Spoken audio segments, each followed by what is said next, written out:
Assalamualaikum warahmatullahi wabarakatuh. Hai adik-adik, apa kabar? Hari ini kita akan coba sesuatu yang baru.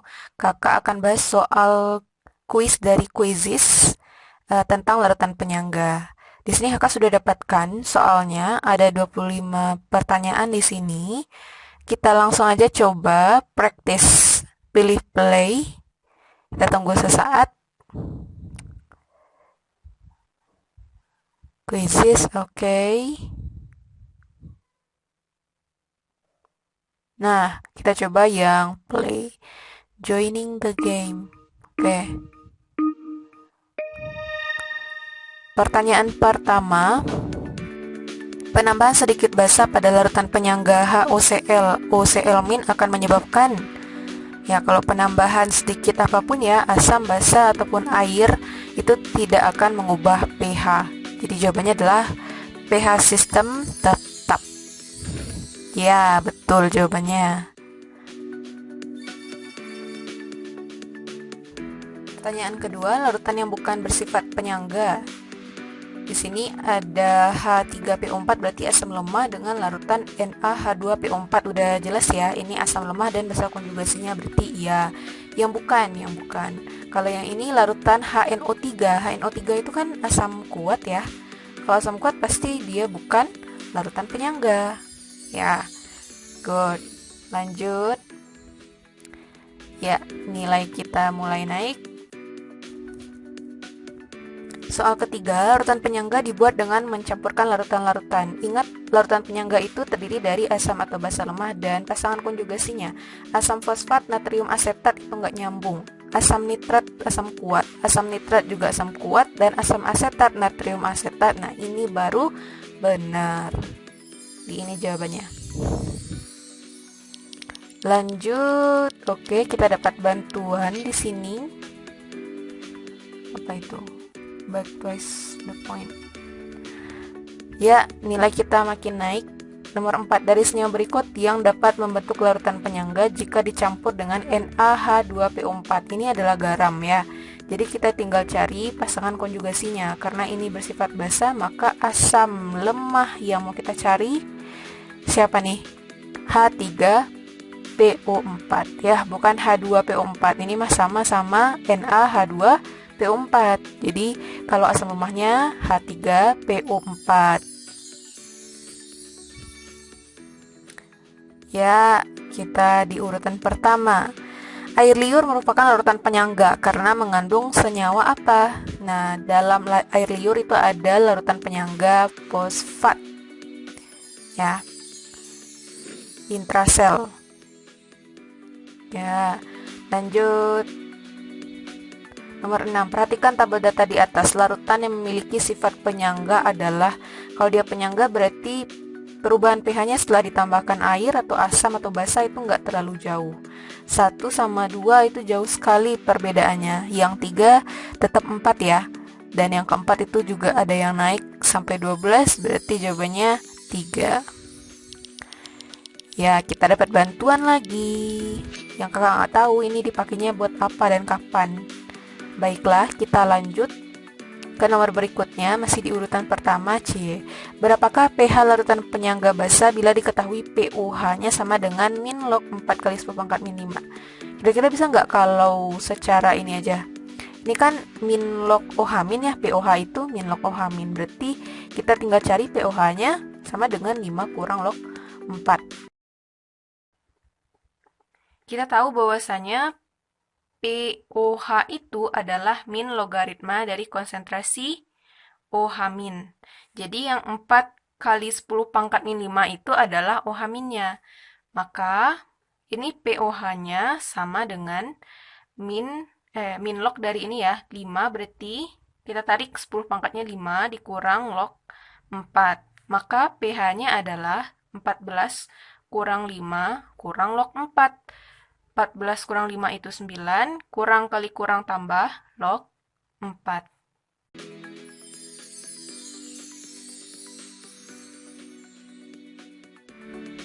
Pasangan larutan berikut ini yang menghasilkan larutan penyangga adalah, kalau kita lihat dari komponennya, ini basa kuat asam lemah, basa lemah asam kuat, basa lemah, asam kuat, basa lemah, asam kuat. Semuanya kalau dari segi komponen bisa. Kalau kita lihat dari jumlah mol, yang pertama ini NaOH-nya ada 100 ml 0,2 molar. Berarti kan molnya adalah 20 milimol. Sedangkan HCN-nya 100 ml 0,1 molar. Berarti 100 kali 0,1 itu 10 milimol. Kalau mereka bereaksi, otomatis HCN-nya habis duluan. Sisa NaOH. Maka dia tidak bisa membentuk larutan penyangga karena asam lemahnya udah habis. Ya, kalau larutan penyangga harusnya masih ada komponen asam atau basa lemahnya.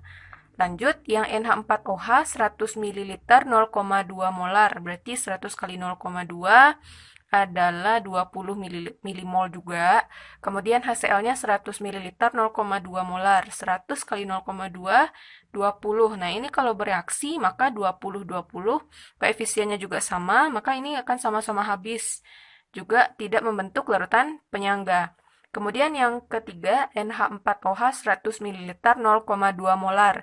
Kalau kita cari molnya adalah 20 milimol.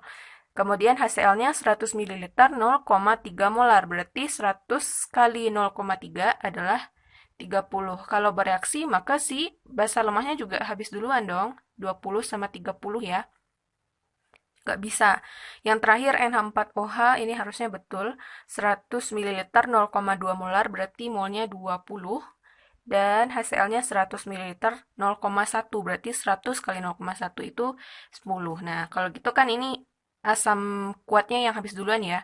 Basa lemahnya sisa dan terbentuk garam nanti itulah larutan penyangga.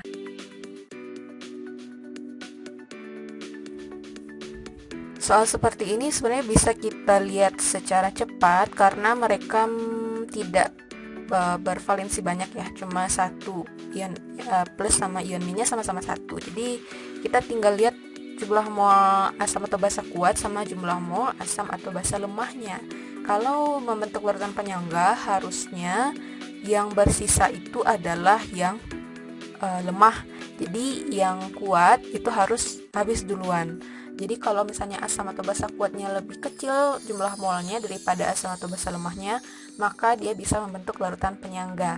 Soal berikutnya, kadar pH tubuh sebaiknya harus selalu berada di rentang yang ideal. Jika tidak, maka akan berdampak pada fungsi organ tubuh dan kerja metabolisme tubuh. pH darah manusia berkisar antara harusnya tuh sekitar 7,3 sampai 7,45. Nah, tapi kalau di sini kita lihat rentangannya cuma dari 7 sampai 7,8 ya.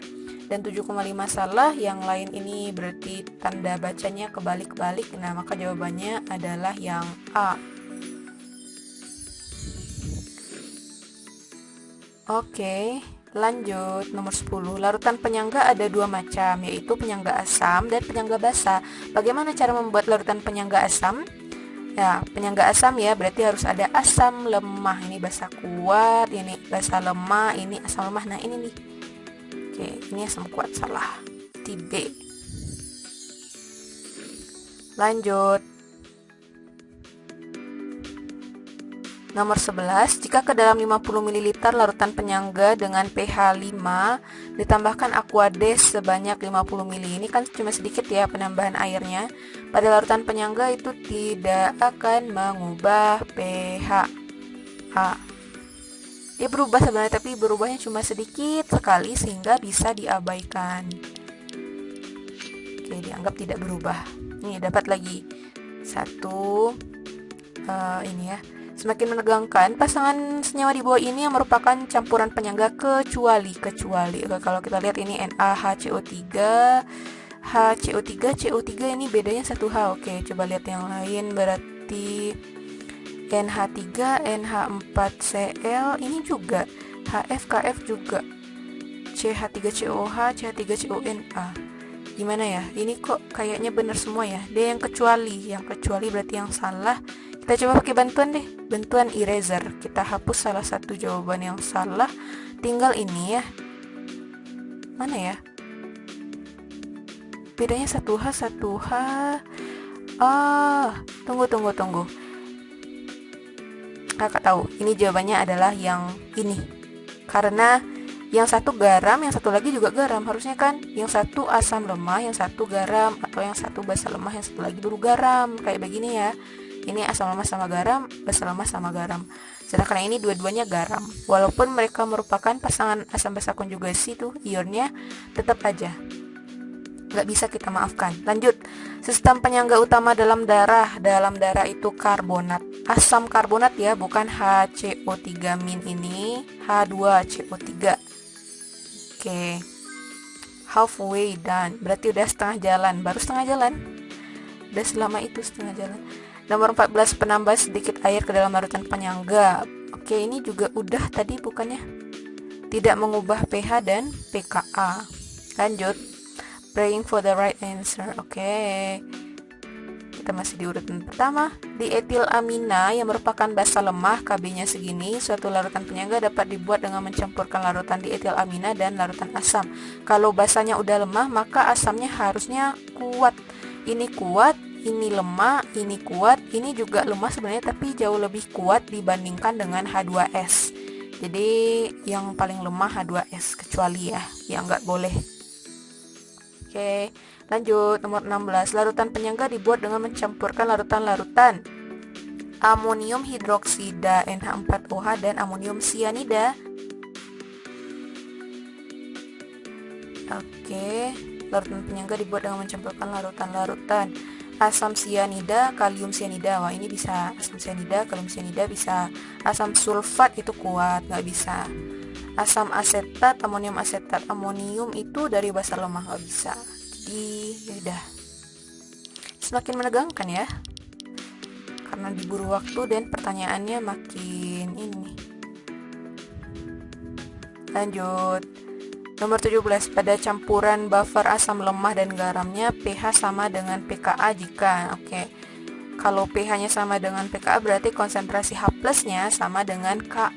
Maka karena rumusnya adalah Ka kali mol asam lemah dan basa per mol garamnya, maka konsentrasi asam harus sama dengan konsentrasi garamnya. Ya, jadi ini kita lihat dari rumus larutan penyangga, rumus pH-nya. pKa itu sama dengan logaritma dari Ka-nya. Lanjut, larutan penyangga adalah larutan yang pH-nya mudah berubah, relatif tidak berubah. Ini dia jawabannya, tidak berubah bila ditambah ini, tetapi salah mudah berubah jika ditambah. Oke, B ya, relatif tidak berubah. Lanjut, nomor 19. Campuran yang terdiri atas 1 mol larutan asam asetat dan 0,5 mol natrium oke akan mempunyai pH berarti 1 per 0,5, berarti 1 per 0,5 itu kan 2 ya, 2 berarti pKa-nya pH-nya aduh ini apa ya jawabannya ya, tunggu, harusnya lebih besar ya, lebih besar daripada pKa. Lebih besar bukan? Lebih besar apa lebih kecil ya? Aduh, ini mah harus dicari dulu. Pakai kertas nih, harusnya pakai kertas. Aduh, waktunya udah habis lagi. Waktu. Oh my god, asam asetat dan 0,5 mol ya. Jadi tadi itu salah karena bingung. Ini dikira yang 0,5 mol itu udah langsung garamnya. Ternyata 0,5 mol itu baru natrium hidroksida NaOH. Maka kalau diketahui asam lemah sama basa kuat, yang harus kita lakukan terlebih dahulu adalah buat reaksinya dulu. CH3COO Na plus H2O. Jangan langsung masukin rumus saja ya.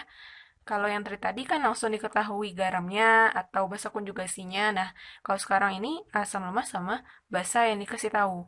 Maka kita harus buat dulu persamaan reaksi, kemudian tulis mol mula-mula, bereaksi, dan sisa. Kalau di awal ada 1 mol CH3COH dan ini 0,5 mol, maka yang bereaksi adalah mol yang kecil. Ya, jadi ini 0,5, ini juga 0,5, terbentuk 0,5 mol, maka sisa reaksi di sini berarti ada 0,5 mol. Di sini habis, di sini 0,5 mol. Barulah kita masukkan ke dalam rumus H plus sama dengan Ka dikali mol asam lemah per mol garam kalau di sini ya. Maka ini kan mol asamnya 0,5. Ini juga 0,5. Maka ini nanti bisa kita coret. Maka H plusnya sama dengan Ka. Ingat tadi kalau H plus sama dengan Ka, nih, maka pH-nya bakalan sama juga dengan pKa. Ya, lanjut nomor 20. Berikut ini pasangan senyawa yang bertindak sebagai larutan penyangga. Pertanyaannya ketutup. Oke. Pasangan senyawa ion yang menjadi kesetimbangan cairan luar sel. Luar sel berarti ekstrasel ya. Ekstrasel itu adalah si karbonat yang berada di darah. Kalau fosfat itu intrasel. Lah, kenapa fosfat? Kok fosfat? Lah, larutan penyangga basa terdiri dari basa lemah. Oke. Lanjut. Aduh, tadi itu kenapa fosfat ya? Harusnya karbonat dong.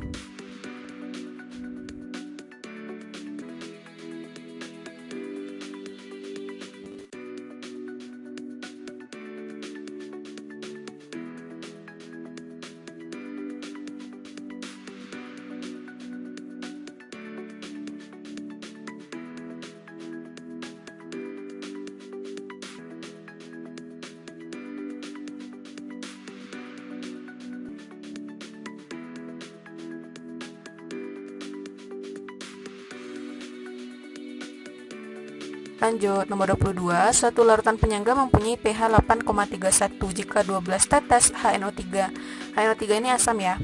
Maka pH-nya gimana? Harusnya tidak berubah. Oke, kalau ada yang tidak berubah kita pilih itu. Tapi kalau misalnya ada yang berubah sedikit, misalnya kayak 8,36 atau 8,34, kalau ditambahin sama asam kuat, harusnya asam ini kan pH-nya kecil dari 7 ya, rendah. Jadi kalau ditambahkan ke larutan penyangga harusnya pH-nya agak turun dikit. Bisa jadi 8,30 atau 8,29 gitu ya. Lanjut 23, larutan CH3COH sebanyak 20 mmol ditambahkan ke dalam 20 mmol larutan CH3COONa. Nah, ini udah jelas ya asam lemah sama basa konjugasinya, berarti bisa langsung kita masukin rumus 20 mmol. 20 mmol itu habis nanti, maka pH-nya pasti sama dengan pKa. Ka-nya 10 pangkat min 5. Berarti pH-nya adalah 5. Next. Penyangga alami dalam darah, hemoglobin. Lanjut. Larutan penyangga umumnya memiliki ketentuan dan sifat-sifat seperti ini, kecuali Ka dari asamnya harus sama dengan pH-nya dianggap tidak berubah kalau ya betul. Dapat dibuat dari asam lemah diprotik. Diprotik itu valensinya 2, H-nya ada 2. Bisa. Paling efektif jika konsentrasi asam dan basa konjugasinya sama banyak, betul. Jadi ini yang salah tadi ya, kecuali. Puffin up your chest and spread your wings. Oke, sudah habis dong. Jadi yang tadi itu ada 2 salah,